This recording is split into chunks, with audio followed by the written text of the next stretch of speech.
Hello and welcome to another special edition of the Comics Over Time podcast, Daredevil Born Again, Episode 8 review. My name is Dwayne. With me, as always, my good buddy Dan. Dan, how's it going?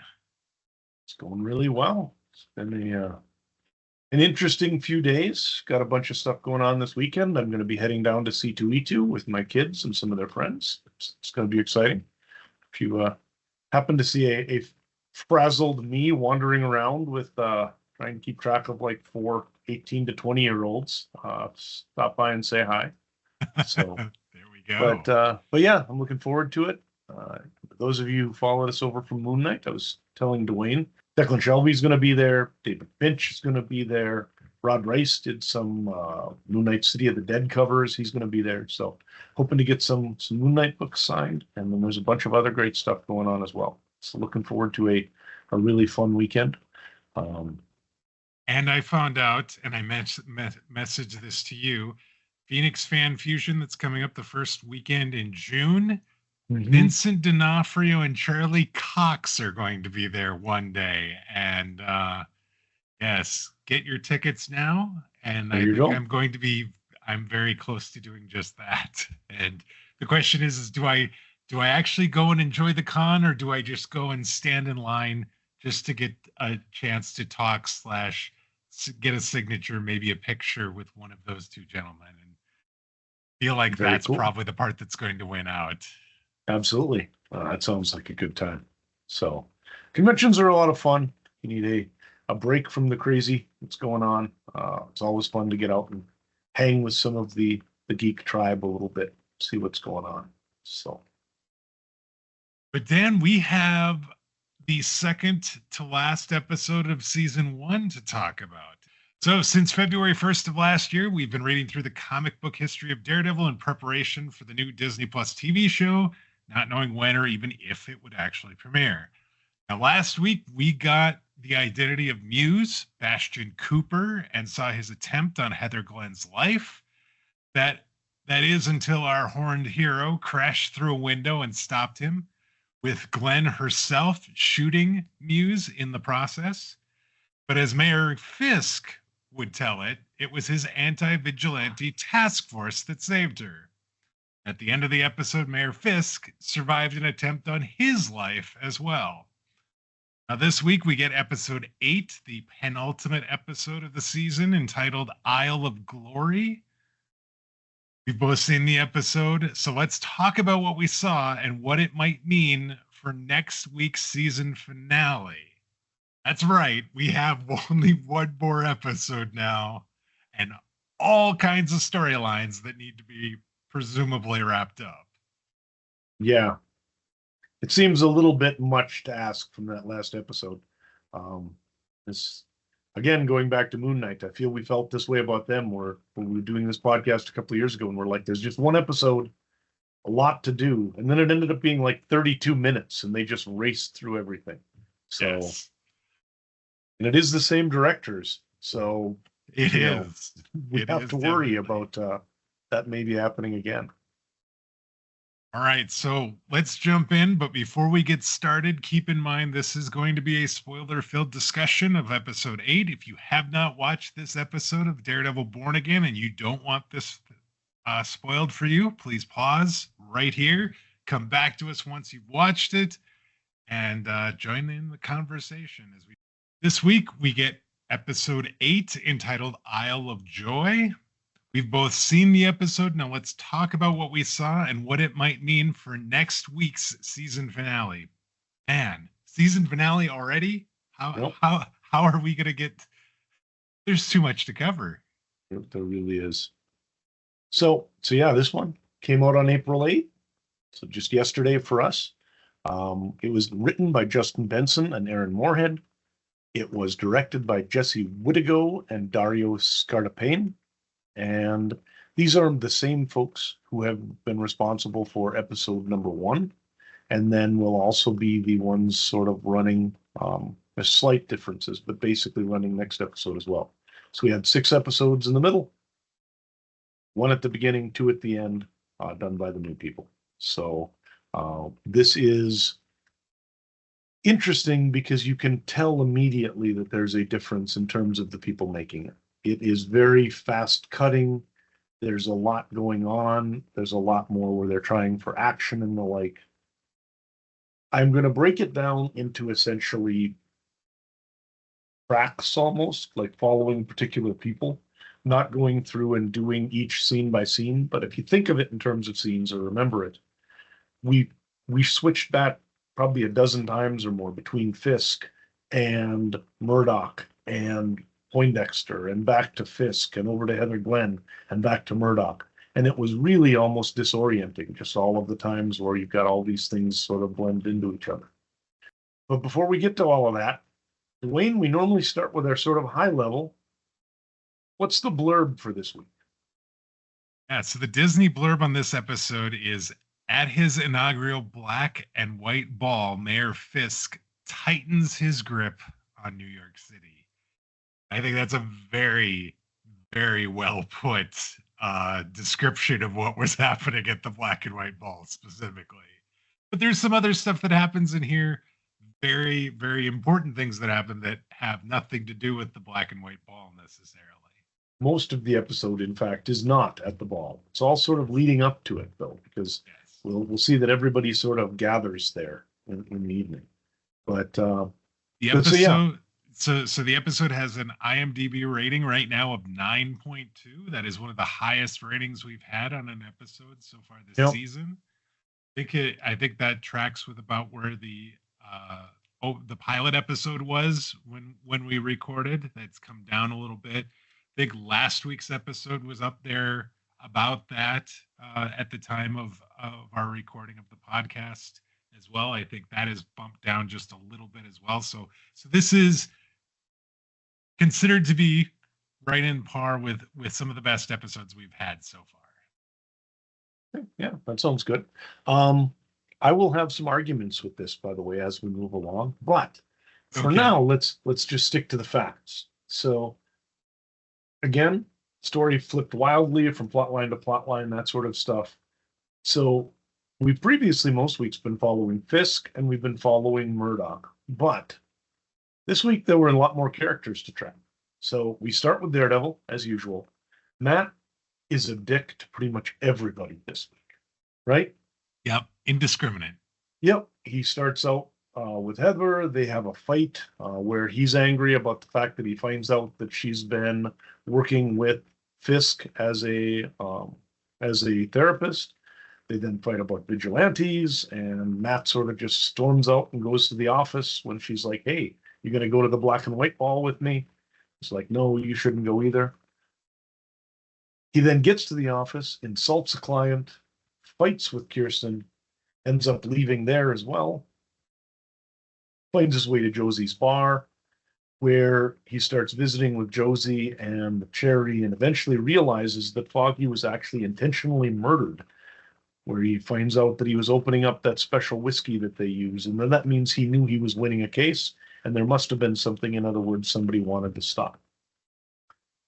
At that point, he gets an invitation to go visit Bullseye. He decides to take him up on it, goes in, assaults him, and basically breaks his face, loosening one of his teeth.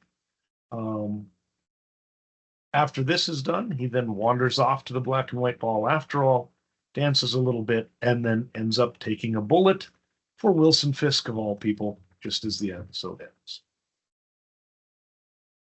That's an eventful day. Very busy day for Matt. Similarly, the Kingpin was busy.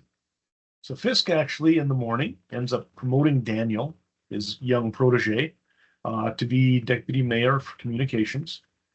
Shows Vanessa that he's keeping Adam as a prisoner in his weird little dungeon type of prison thing. At Red Hook, no less. In Red Hook, yep. This is what redevelopment means, is just lots of prisons, probably.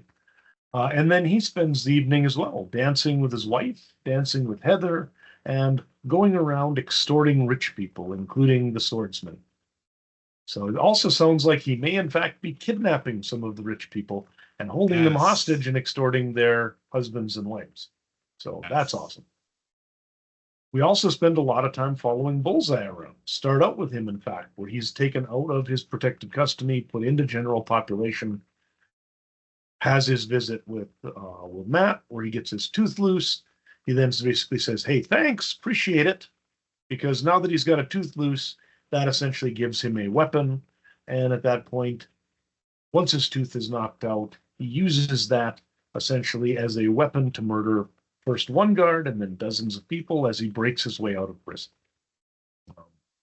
I was actually talking to my wife about this, and that he used a tooth to like, and she's like, what kind of super tooth is this? I'm like, well, this is just Bullseye. He can use anything, you know. And we came up with the idea that he was a murder giver, essentially, right? Yes. He could use any piece of string to murder somebody, and that's kind of where it's at. This allowed him to then get out, escape dressed as a cop, and then sneak his way into the black and white ball, where he takes his shot at Fisk, which gets interrupted so rudely by Murdoch. It's implied that either he's mad because he thinks Fisk is, I'm assuming because he thinks Fisk either got him caught or because he thinks Fisk is the one that ordered him killed. Not really sure which one. We'll have to find out. I don't know. I have a theory that I think it is that he got moved to general population and presumably had a bounty on his head to be killed, and he thinks it came from the mayor's office, but it almost seems like it may have come from the mayor's wife. From somewhere else. So there's one or two other people, including Vanessa, who is now being followed around, and she's very busy. So first up, while she's down, visiting the big dungeon and checking in with her ex-boyfriend, she shoots him like 2 or 3 times in cold blood, because evidently he just won't quiet down about the fact he really wants to just be let out and go about his own business, and he won't say anything. I don't know that previously we'd actually ever seen her kill someone.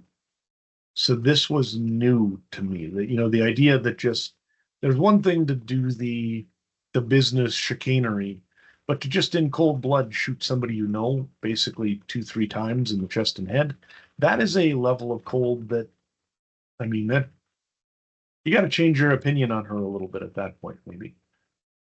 Yeah, she is full on Wilson Fisk levels. She is one of the villains of the story. There's no question.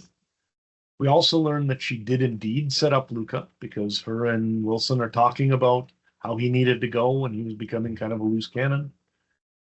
And also we find out from our man Matt and some of the stuff he's been sort of sussing out that almost certainly Vanessa is the one who put out the hit on Foggy and had Bullseye kill him. Yes, and that it was not because Wilson wasn't around at that point. Yep. And it wasn't some sort of random, he got killed as part of the fight. He 100% was the target, which makes sense because I think he was the first victim killed. So it's interesting also that it seemed like he was going to kill Karen and then ended up not, but maybe not. Maybe he just had the one he was after. And then lastly, or I guess next to last, we have Heather, who we follow around a little bit. She's dealing with the fact that she can't as just callously shoot somebody as Vanessa can. So she's dealing with the fact she's a first-time murderer. She's angry at people in masks and all of the craziness of the villains and the vigilantes. And she makes it clear to Matt, she thinks all those people are cowards, essentially. She doesn't want to talk to Matt about the fact that Fisk is a patient. And it seems like she's starting to wonder about this whole relationship and everything else. They end up going together at the party, or she goes to the party, and he eventually shows up a little bit late. And then she is actually off dancing with the mayor when he gets shot, or when he just about gets shot. Which, there's part of me that I'm going to ask this. Do you think that Matt thought Heather was going to get shot, or did he know he was saving the Kingpin?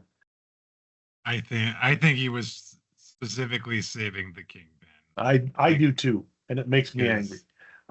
Because it just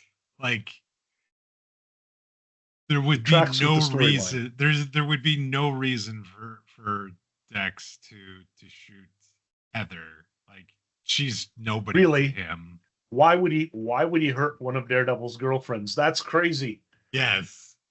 That's absolutely ridiculous. I don't think Why would Bullseye I mean ever I do don't that? I'm not I'm the, sure in the comics, yes. What I'm saying is like presumably in the MCU where this is taking place, I have no reason to even believe Bullseye knows that Heather Glenn, No. that woman that was dancing with Wilson Fisk, is his girlfriend. And then lastly, we also do see BB and Gallo have a visit at a certain point. And BB, of course, has just been threatened by Fisk Jr.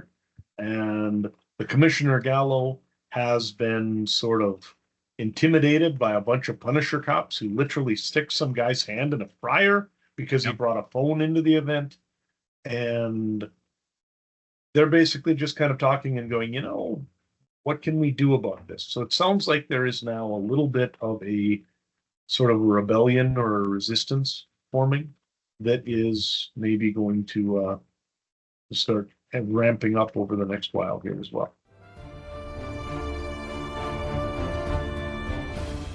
I think I want to start actually with the double agent BB Urich here, because I think that last point that you brought up, I think is actually kind of, to me, one of the more interesting points that came out during this episode.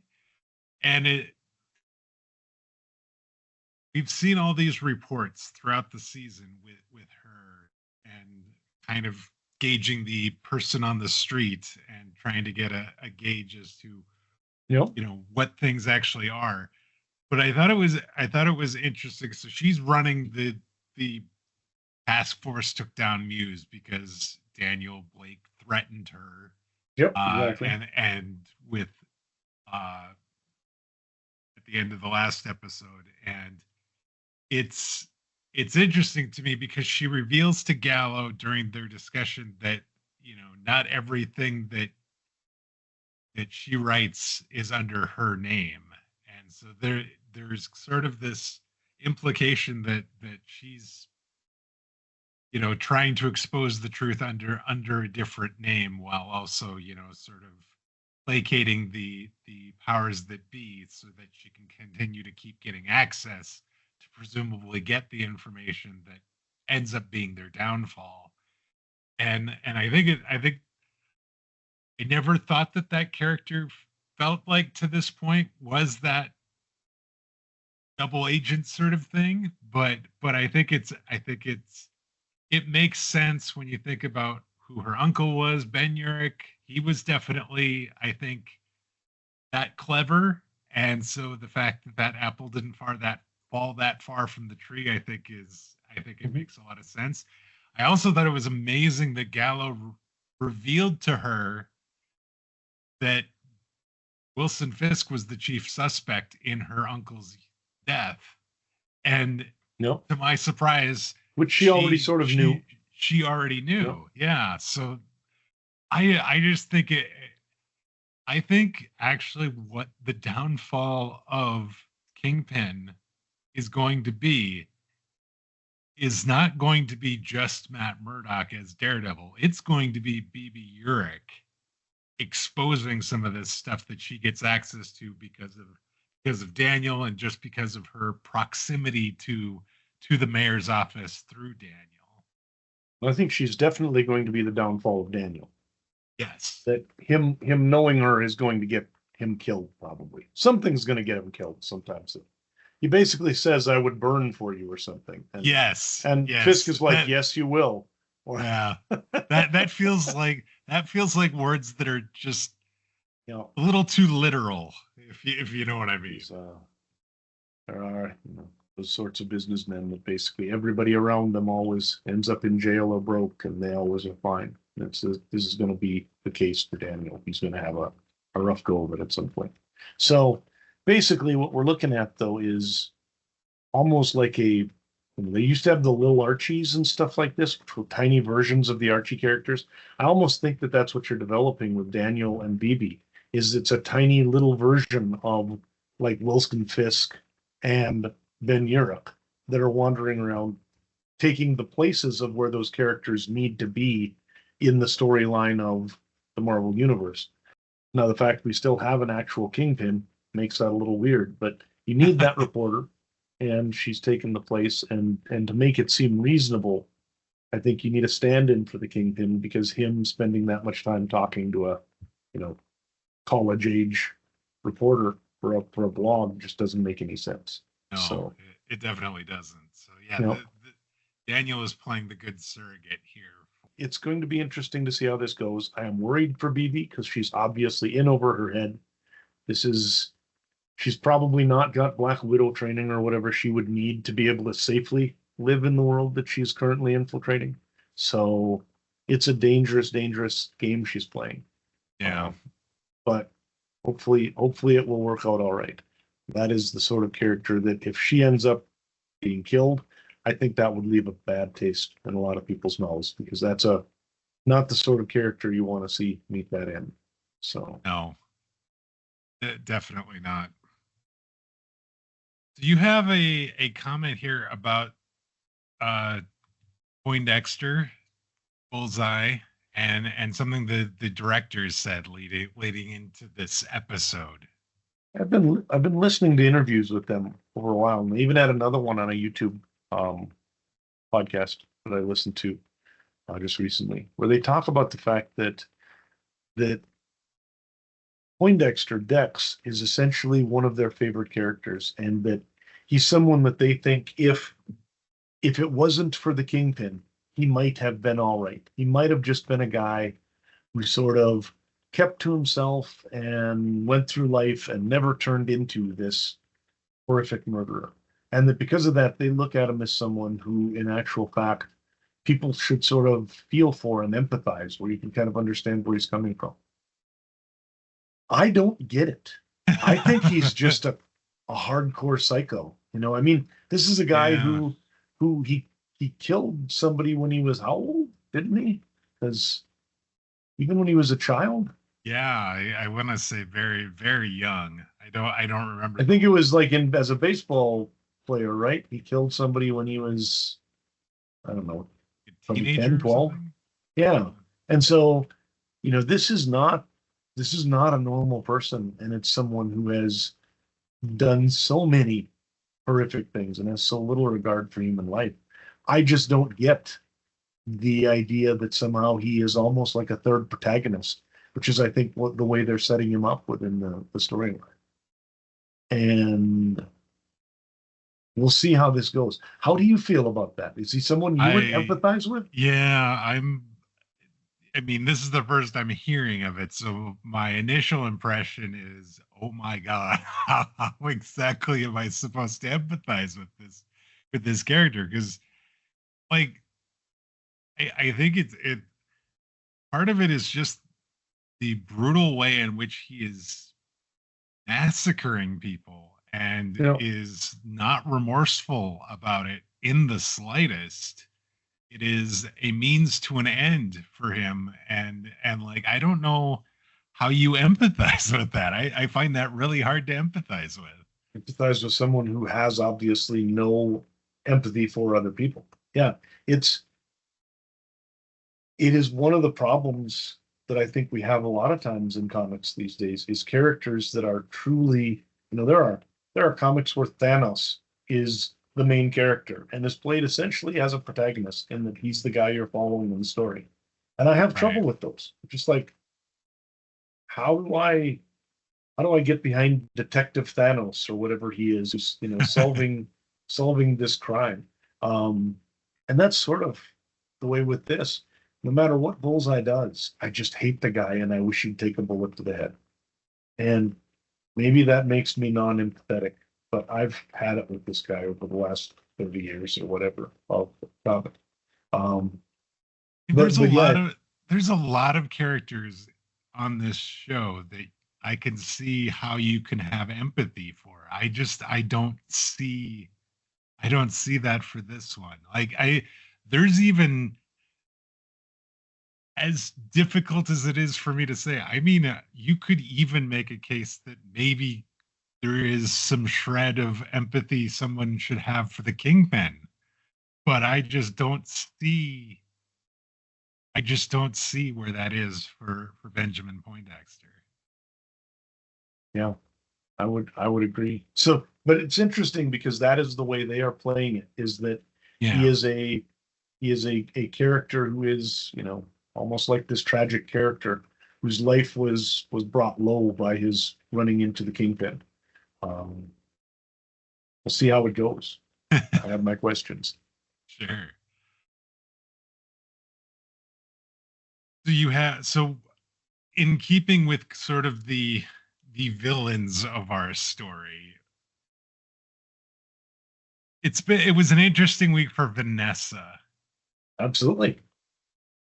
I think to this point, I've sort of had the opinion that she was evil by association, or definitely not at the same level of evil that Wilson Fisk is.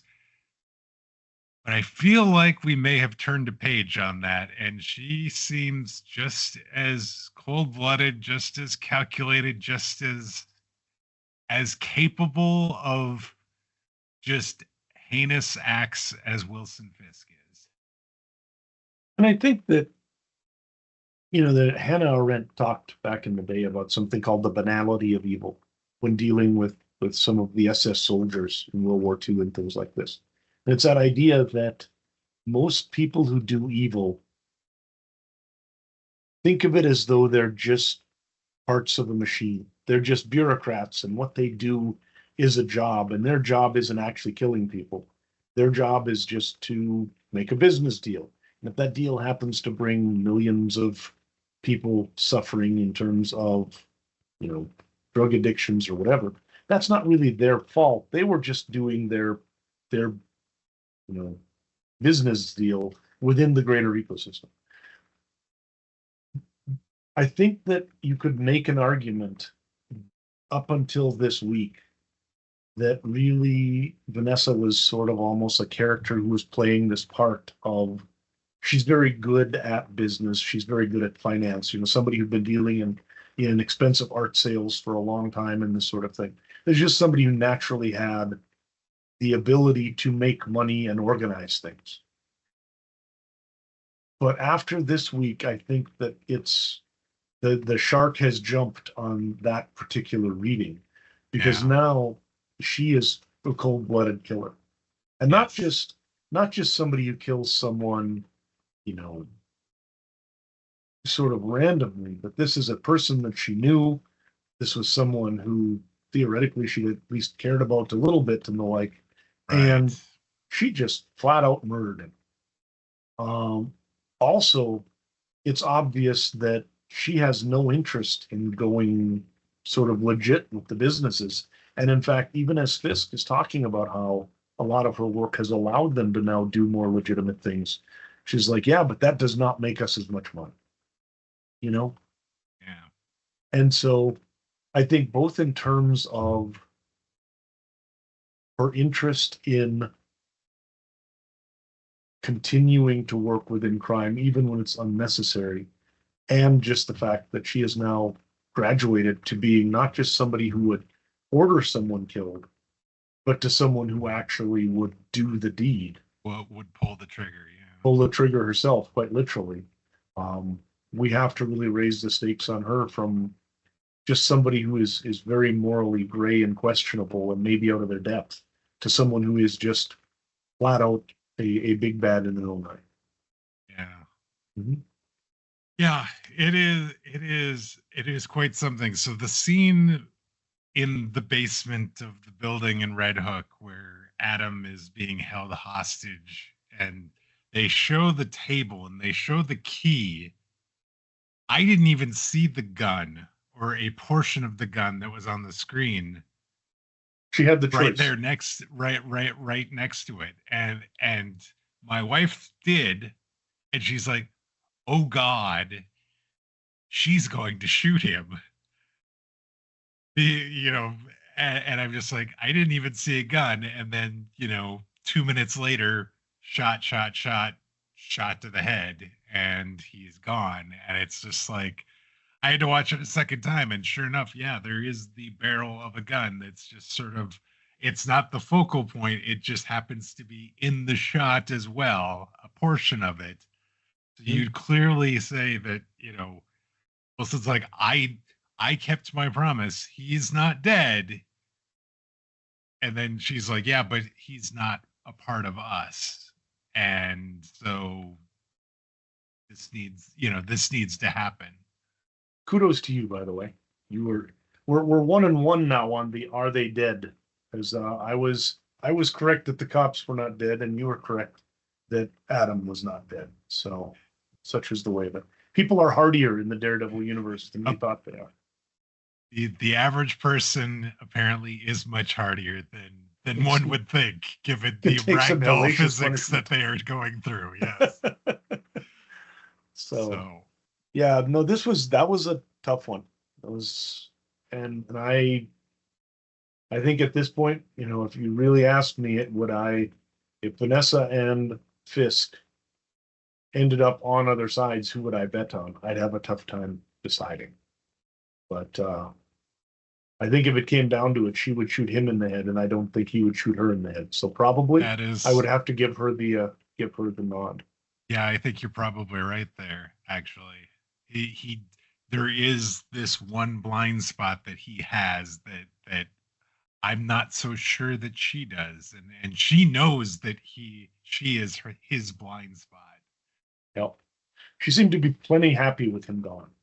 She'd moved on to run the business, found a new guy. She was perfectly happy. So I think she could rationalize finding a new path pretty easily if needed.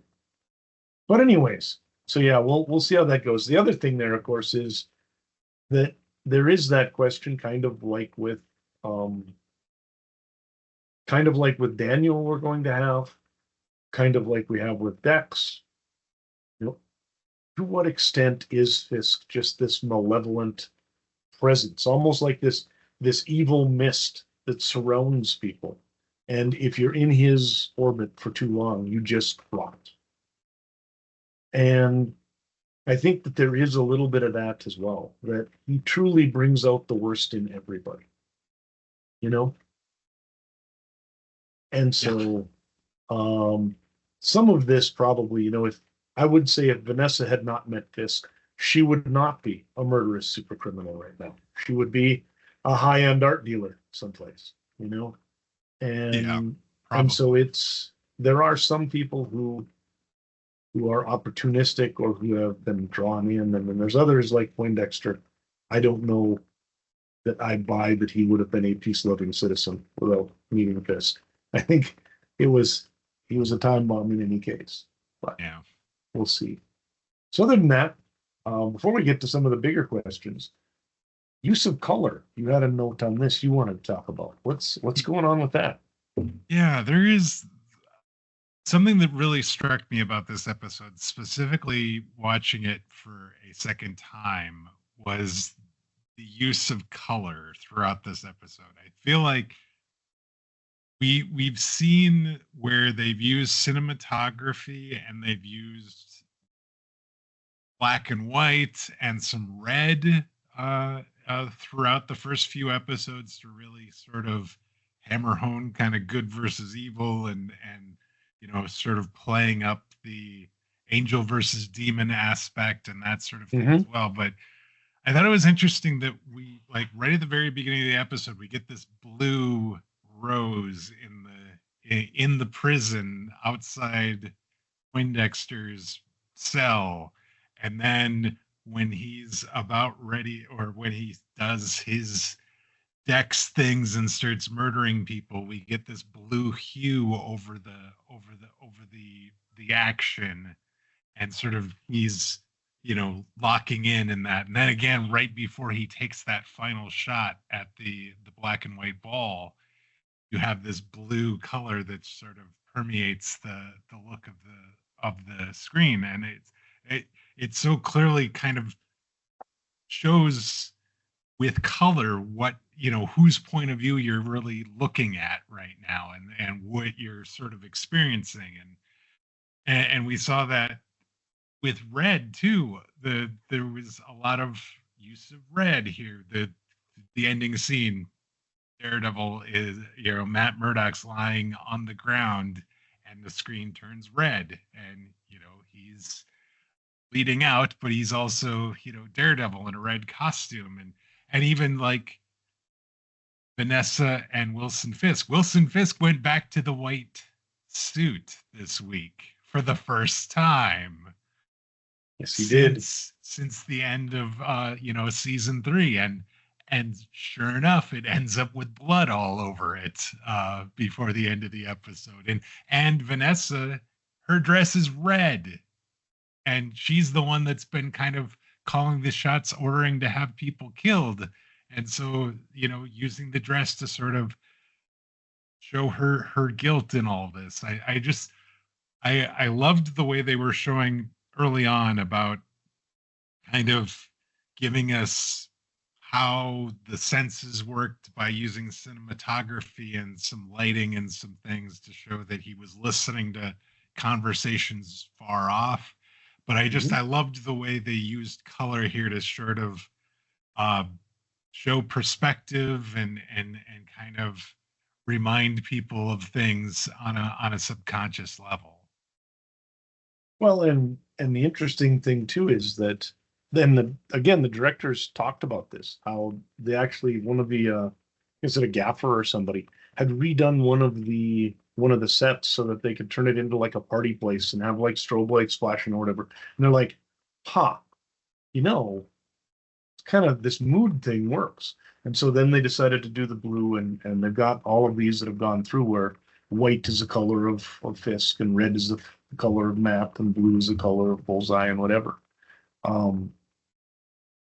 I think it's interesting also that at the end there, and I don't know how to explain this, but the fact that each of our main characters' paramours switched colors for the ball. So Heather is in all white and Vanessa's in all red. And then at a point they end up switching and dancing with each other as well. I'm not sure if there's any particular thing other than it's just kind of cool. But yeah. There's almost like this, they accent each other, even to the point where that's kind of how the couple's dress is, white and red going together. So it's been very strange. I think going back and rewatching the season now, because I didn't hear about this until like a week ago, or less. Going back and rewatching the early episodes to see if a lot of this stuff still tracks would be interesting. I wonder if episodes 2 through 6, because of the fact that it's different directors and whatever, different creative team, yeah, they wouldn't have had that idea in place. So maybe episode 1 would have some of this, and now we'll see it moving forward. And the other ones wouldn't necessarily have so much of it. But yeah, it's going to be interesting to see how that all works out and what the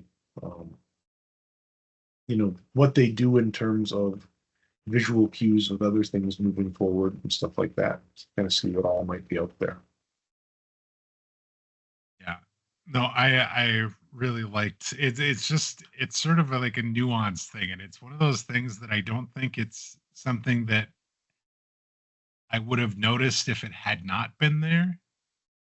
Mm-hmm. But the fact that it is there, it makes me appreciate kind of the scenes and what's trying to be told to me without directly being told to me. I really appreciate. Oh, that sounds good. So let's talk about kind of the big piece of all this, which I think is the whole Matt and Poindexter discussion in the prison that then leads to those final moments of the episode.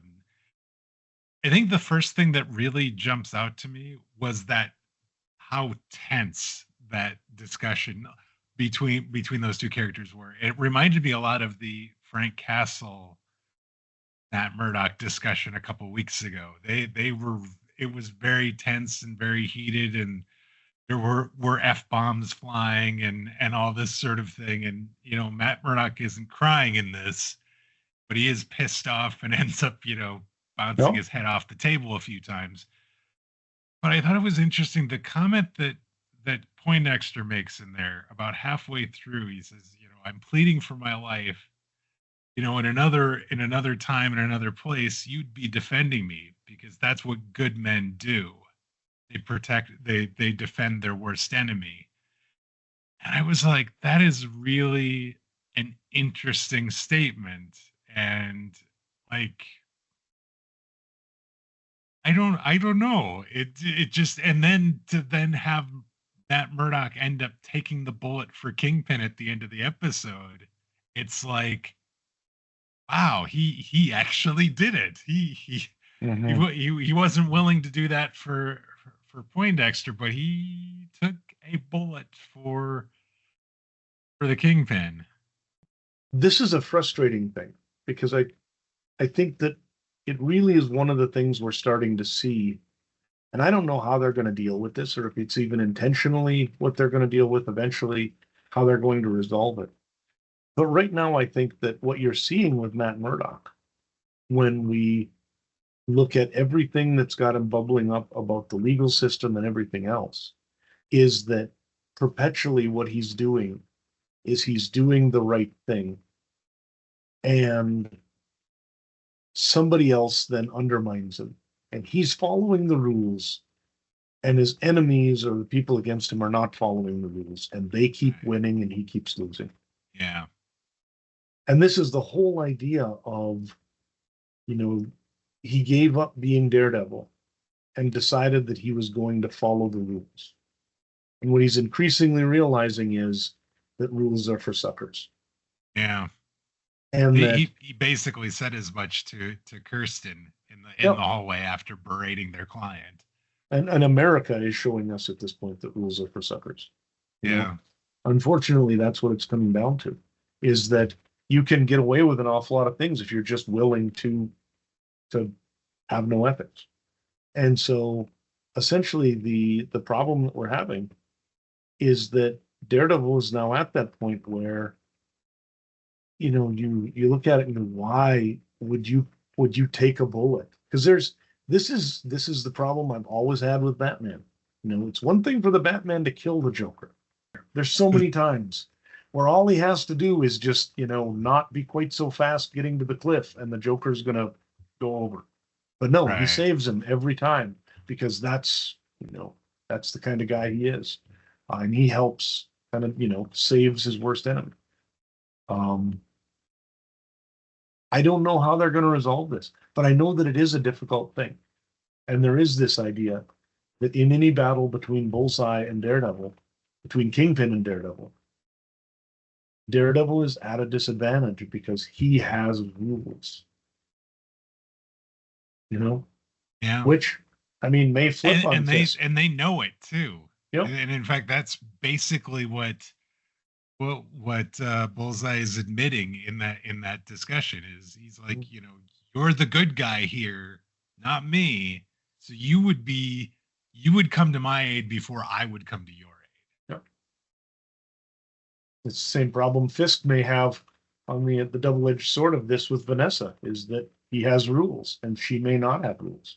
And that would be bad for him. D'Onofrio wasn't such a popular actor. I think, in fact, I would bet on him being dead by the end of the season. But as it is, I'm relatively confident. He's now had attempts on his life in consecutive episodes. We'll have to see if someone tries again next time. So, I don't think you're gonna get a third chance. Like if you come for the king twice and it doesn't come to fruition, you probably aren't going to get another chance.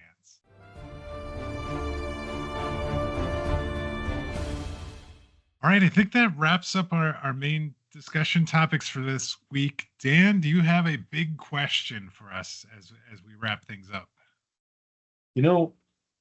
This is going to harken back to our episodes where we talk about the history of Daredevil. Since about 1995 or something like that, we've ended almost every Daredevil review episode of the early Daredevils with the question, was Daredevil a good guy this year? Right? Essentially, when in total, did Daredevil actually seem like he was a hero, or was he just kind of a jerk? And to be quite frank, I think you've admitted it as well. It's a mixed bag. Yeah, it is ambiguous at best in a lot of cases. He is not the good guy or the hero that's, plain and simple, easy to see. So that's my big question for this week. Is Daredevil a good guy this week? Or Matt Murdock, since I guess Daredevil doesn't currently exist. So I'm going to say this. I'm going to say that if you knew what Matt Murdock knew, you might think he was a good guy this week.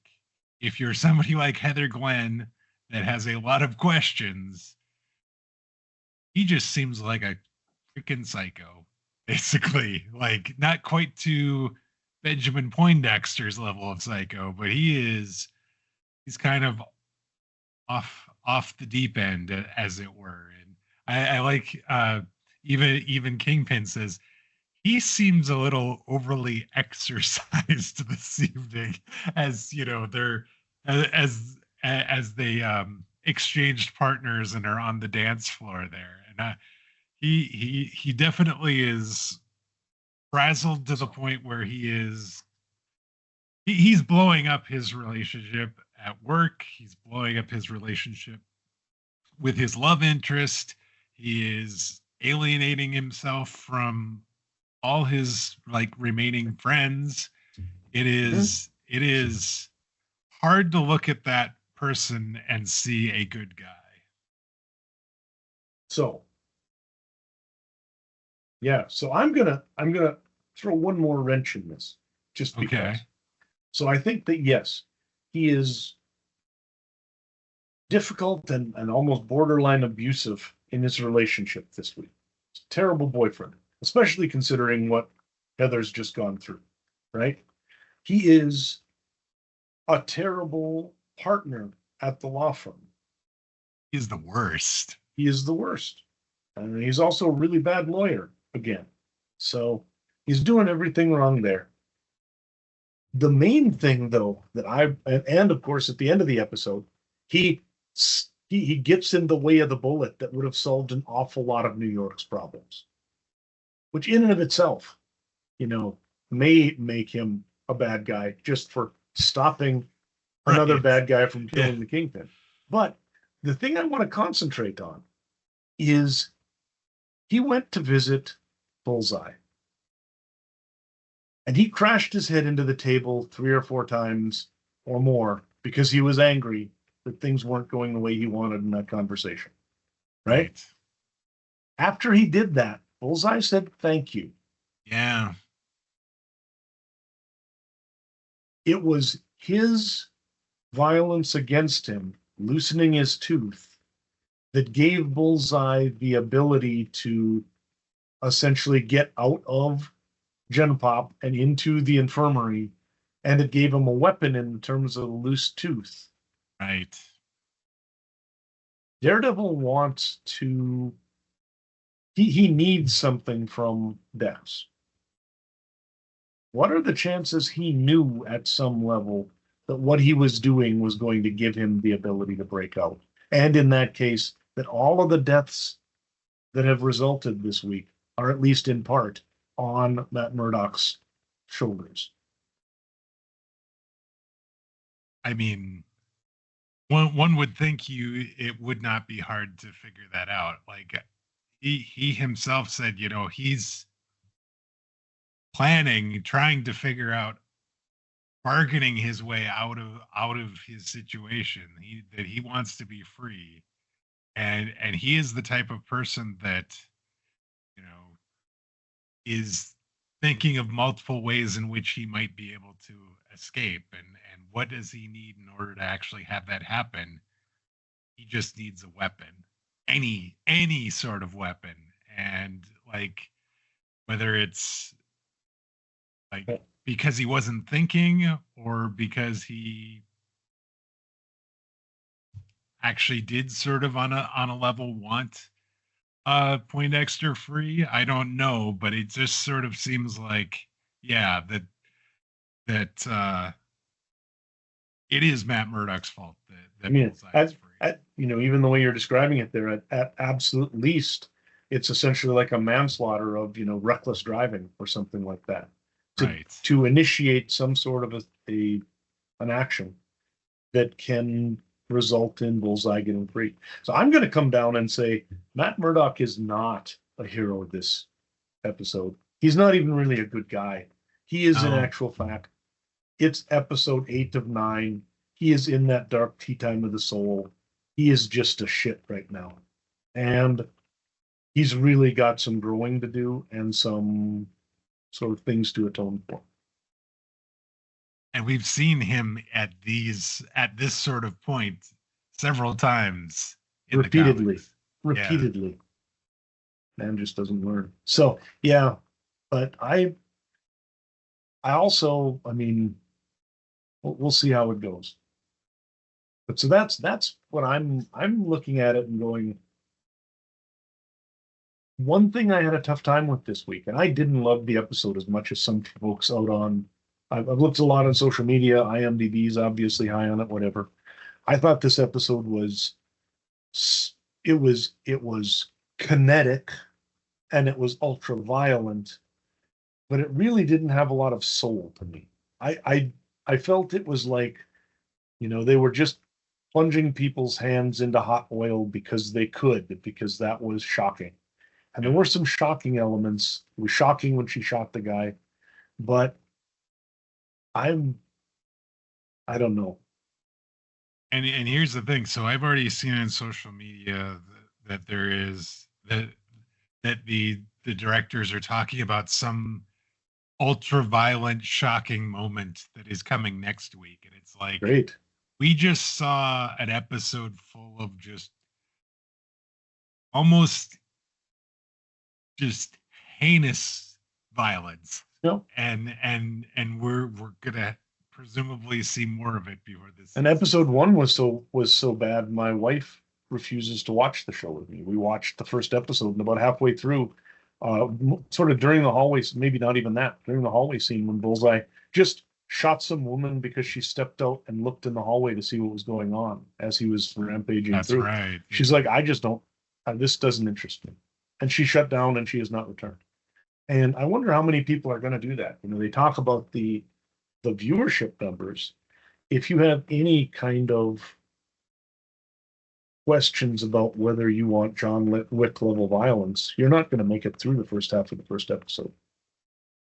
You know, and and it's interesting because 2 through 6 are very different, and now with the last ones that or 2 through 7 are different, and now this one and probably next one, I fear that violence is replacing storytelling, which does not necessarily do the job. You know, so And then this is the creative team that's working on season 2. yep. And it's the creative team that made Moon Knight. You know, these are really, really talented creators. And I don't want to take that away. No. These shows are well made, and there may be a point to all of them. If they find some way to say something about all this violence and to really come to a resolution that sort of makes sense and makes it all worthwhile, great. But if it's just we're going to glory in violence for another 50 minutes next week, I think that at that point I would start to worry that their interpretation of who and what Daredevil is different from mine. Because I I've always thought the best Daredevils, there is a lot of violence, but it is also violence that is then punctuated by deep regret, and there's a kind of a reflection on that. And I'm not seeing a lot of reflection so far. There hasn't been a lot of that. No. So yeah, we'll see how it goes. Just one episode left. It is, as we talked about at the open, I think there is it's going to be I'm very curious to see where this ends for this season, because like there's no way they're going to wrap up everything. So it's just a matter of what will they decide to wrap up? What are they going to leave open for season two? Yep. And yeah, is does the violence that they're showing actually need to be shown? I guess I think that that's maybe the thing that I hadn't considered before this series started. Is No. the fact that And this is a violent show, but I don't know if we need to see all the violence.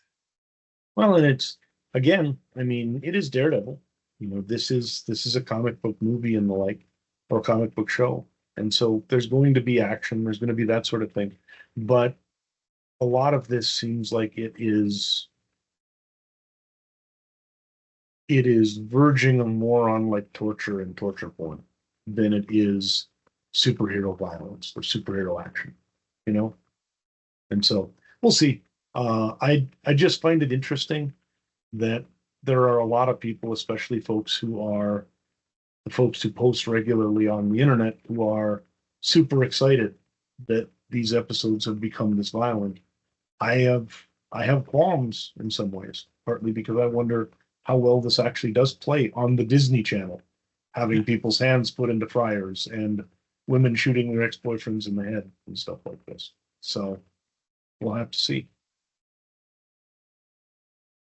Are you excited about next week's episode? I'm interested to see. Everything I've heard is they say they've got a bunch of cool visual stuff. Obviously, this big violent scene. We'll see what goes on and whatever. I'm looking forward to seeing Foggy. I damn well better see Foggy. Other than that, still not giving up hope on that. Huh? I'm not. It's interesting. Someone, I think, in fact, it might be Charlie Cox, described Foggy as the beating heart of the MCU. So yeah, I saw that too. Yeah. Which either the MCU is dead and they're just going to admit it by leaving him in a coffin, or Foggy's coming back. So out there someplace. So, and I don't want multiverse Foggy either, just so we're clear on that. I want some other Foggy coming in from wherever. Yeah. I want witness protection for whatever reason. So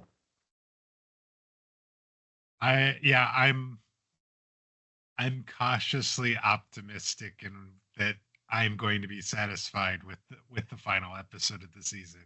I'm hoping that ultra violent thing isn't like the thing that ends up being the thing we talk about mostly. I hope that there's more story to it than just this big violent twist. If it's ultra violent and it somehow makes sense and it ends up being cool, well, that's fine. Yeah. If it's just sort of a story that lays there like a dead fish, only with a big knife in it, then I'm going to be disappointed. So we'll see. But overall, again, I like Moon Knight. I like these directors. I like the character. My suspicion is that I'm going to enjoy it. And I've had a good time this season so far. It's been, even with 8 episodes by 2 different creative teams that blended together well, I've enjoyed all of them. So I'm no real complaints yet, but I am interested to see how they wrap it up. All right, with that, I think that wraps it up. Our discussion for episode 8 of Daredevil Born Again. We'd like to thank you all for joining us. If you're new to the podcast, please consider subscribing on your podcast player of choice. That way you'll get each new episode as soon as it's released. If you've already subscribed, we'd appreciate it if you'd share the show via social media or leave us a review. That will help other new listeners find the show that much easier. Now, whether you're new to the podcast, you've been with us from the beginning, we would love to get your thoughts on this week's show. Let us know what you think. Was Daredevil a good guy this week? I would love to hear some other opinions on that. You can send us those comments via email. That address is comments@comicsovertime.com, or you can reach out to us via social media on Blue Sky. We are at Comics Overtime there. And just one episode left. This is it.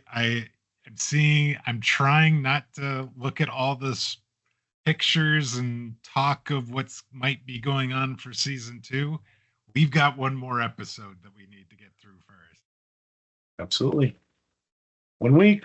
We'll be back here next week and talk it through, see how it goes. Yeah. Until next week, when I hope you join us, take care, everybody. Have a great one, folks.